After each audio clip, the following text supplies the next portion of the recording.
Friends, welcome to my YouTube channel.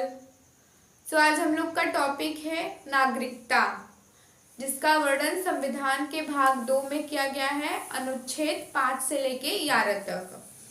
तो आज इस वीडियो में हम लोग पूरा डिटेल में जानेंगे 5 से लेके 11 तक। इसके पिछले वीडियो में हम लोग पढ़े थे संघ एवं उसके राज्य क्षेत्र, जो कि भाग 1 में है। तो इसमें देखिए, सबसे पहले जाने कि भारतीय नागरिकता क्या होता है। भारतीय नागरिकता, जिसको सामाजिक, आर्थिक एवं राजनैतिक जीवन में जीने का अधिकार होता है, उसको नागरिकता कहते हैं। उस व्यक्ति की नागरिकता वही होती है जिसको सामाजिक, आर्थिक और राजनैतिक जीवन में जीने का अधिकार होता है। और हमारा जो नागरिकता है वो सबसे बड़ा, जैसे कि आपका वोटर कार्ड्स हो गया, ये सबसे बड़ा प्रमाण है हमारे नागरिकता का। वोटर कार्ड जो भी होते हैं, कार्ड वगैरह। तो अब सबसे पहले जाने कि अनुच्छेद 5 में क्या है। अनुच्छेद 5, तो इसमें संविधान के प्रारंभ में नागरिकता, मतलब जब संविधान लागू हुआ था तभी की नागरिकता के बारे में वर्णन किया गया है। तो इसमें है उसका जन्म भारत में हुआ हो। मतलब देखो, भारत का नागरिक तभी कहलाएंगे जब हमारा जन्म भारत में हुआ होगा, तब हम भारत के नागरिक कहलाएंगे। उसका जन्म भारत में हुआ हो। अब उसके माता पिता का जन्म भारत में हुआ हो। मतलब देखो, हम भारत के हैं, हम भारत में हमारा जन्म हुआ है, और हमारे माता पिता भी भारत के जन्मे व्यक्ति हों। हमारे माता पिता भी भारत में ही जन्म लिए हों। और तीसरी बात क्या है, संविधान लागू यानी कि 26 जनवरी 1950 में संविधान लागू हुआ था। उसके 5 साल पहले से ही भारत में रहते हैं। ये 3 शर्तें पूरा करेंगे तो वो भारत के नागरिक कहलाएंगे। इसमें है संविधान के प्रारंभ में नागरिकता, तो ये 3 शर्त पूरा करेंगे तब जाके भारत के नागरिक कहलाएंगे। तो इसमें क्या है, संविधान लागू 26 जनवरी 1950 से पहले 5 साल पहले से ही भारत में रहता हो। यानी कि जैसे जब संविधान लागू हुआ था 1950 में, तो इससे पहले 5 साल पहले यानी कि 1945 में, तो जैसे एक एनी बेसेंट ये भारत में बहुत, संविधान लागू होने से पहले ही रह रहे हैं, तो ये भारत के लिए बहुत अच्छे काम किए हैं, तो इनको भारत का नागरिक मतलब कहा जाने लगा। ये भारत के नागरिक हो गए। जो संविधान लागू होने से पहले ही रहते हो उनको भारत का नागरिक माना जाएगा। ये 3 शर्त पूरा करेंगे तो भारत के नागरिक कहलाएंगे। अब अनुच्छेद 6 में क्या है। अनुच्छेद 6 में पाकिस्तान से भारत आए लोगों की नागरिकता। पाकिस्तान से भारत आए लोगों की नागरिकता, इसमें सबसे पहले एक नियम लागू होता है, परमिट नियम। देखो, 19 जुलाई 1948 मतलब 19 जुलाई 1948 यानी कि स्वतंत्रता जब हमारा देश स्वतंत्र हुआ था 1947 में, उसके 1 साल बाद 1948 में, 1948 के बाद 6 महीने तक नागरिकता मिलेगी।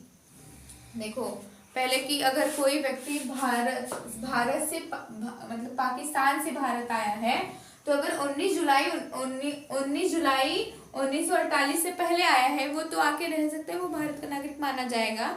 इसके 1948 से पहले ही।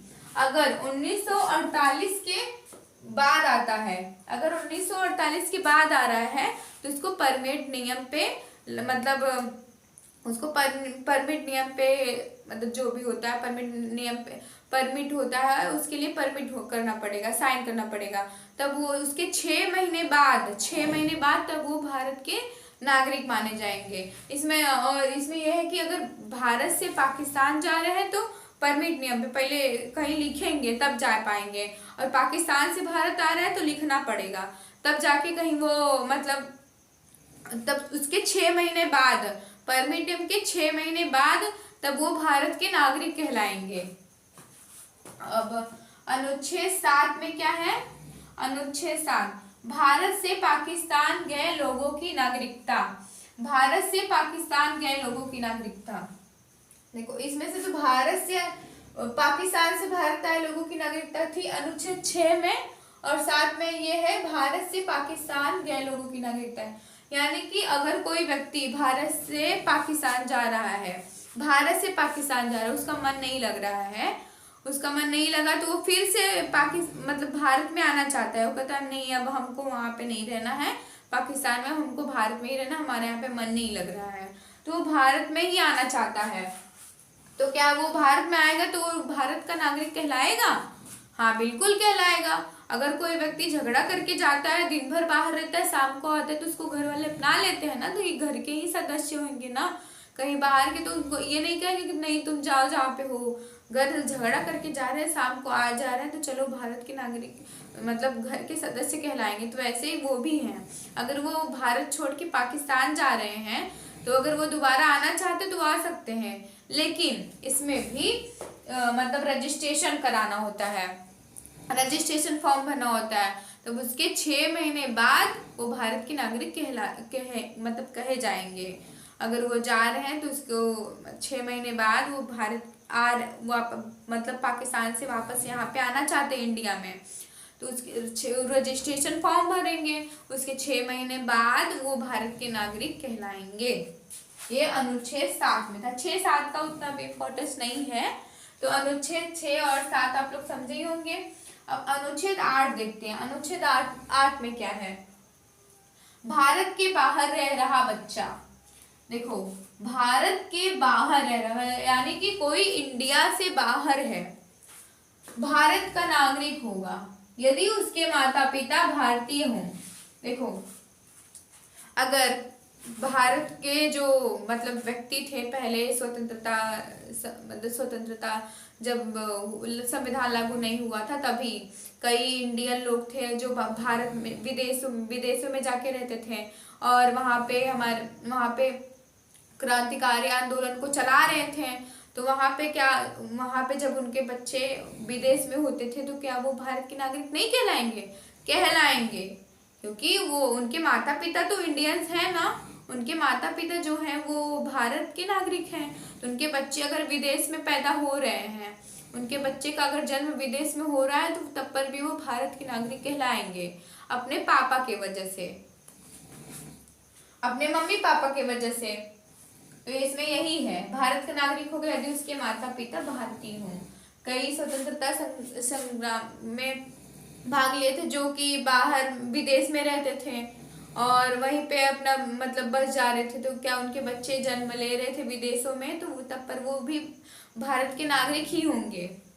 अनुच्छेद 8 में यही है, क्योंकि उनके माता पिता तो मूल निवासी थे यहाँ के, भारत के, तो उनके बच्चे भी भारत के नागरिक कहलाएंगे। अनुच्छेद 8 में यही है। अब अनुच्छेद 9 में क्या है? देखो, विदेशी नागरिकता लेने पर भारतीय नागरिक समाप्त हो जाती है। भारतीय नागरिकता समाप्त हो जाती है। अगर कोई व्यक्ति विदेश में जाके उसको खूब अच्छा लग रहा है, वो विदेश में कि हाँ हमको यहीं पे रहना है, वो अब इंडिया में आना ही नहीं चाहता है, दोबारा इंडिया का नागरिकता ही मतलब खो दे रहा है, इंडिया की नागरिकता समाप्त कर दे रहा है, विदेशी नागरिकता को अपना ले रहा है। विदेशी नागरिकता अपना लेगा तो उसको भारत की नागरिकता अपने आप ही हट जाती है। अगर वो विदेशी नागरिकता को अपना लेता है तो भारत नागरिकता को खो देता है, भारतीय नागरिकता को।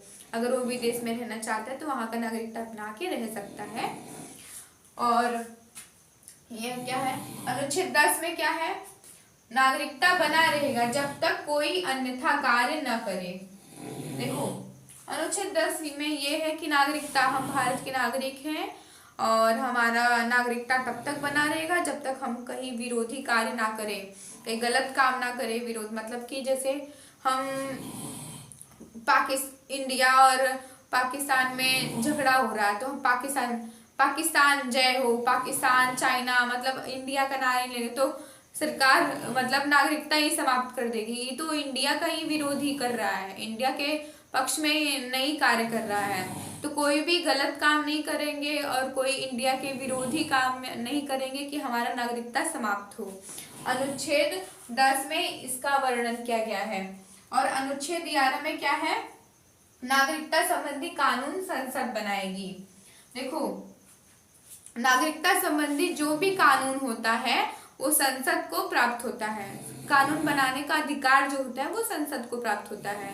इस संसद का अधिकार होता है कि वो नागरिकता संबंधी कानून को बनाता है, सांसद बनाता है। देखो ये भी एक इसमें ये भी बात आती है कि जैसे कि अगर कोई विदेशी व्यक्ति है वो भारत की नागरिकता को अपना लेता है तो इंडिया में किसी भी बड़े पद पे कार्य नहीं कर सकता है। जैसे राष्ट्रपति, प्रधानमंत्री और सर्वोच्च न्यायालय में मुख्य न्यायाधीश के रूप में वो नहीं रह सकते हैं, बड़े पद पे कार्य नहीं कर सकते हैं अगर कोई विदेशी व्यक्ति अपने इंडिया की नागरिकता को अपना रहा है तो वो बड़े पद पे कार्य नहीं कर सकता है। तो इसमें एक क्विज है, देखो नागरिकता संबंधी कानून यहाँ पे बताते हैं।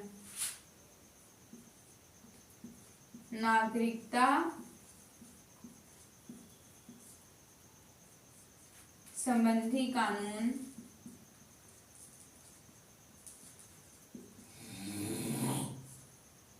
नागरिकता संबंधी कानून बनाने का अधिकार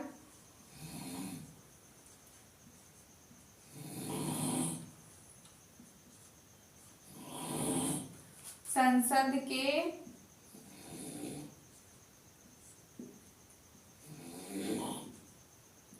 किस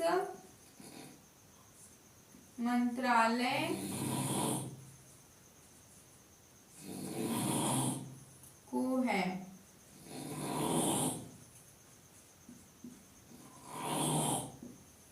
देखो एक क्विज है आप लोगों के लिए जिसका आंसर आप लोग कमेंट बॉक्स में आंसर देंगे।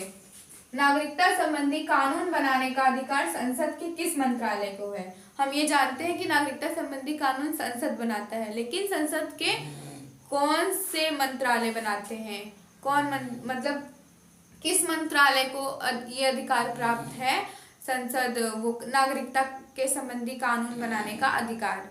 इसका आंसर आप लोग कमेंट बॉक्स में दीजिएगा। तो आई होप ये वीडियो आप लोग को समझ में आई होगी। ऐसे ही और वीडियो देखने के लिए लाइक, सब्सक्राइब एंड शेयर करें और कमेंट करें।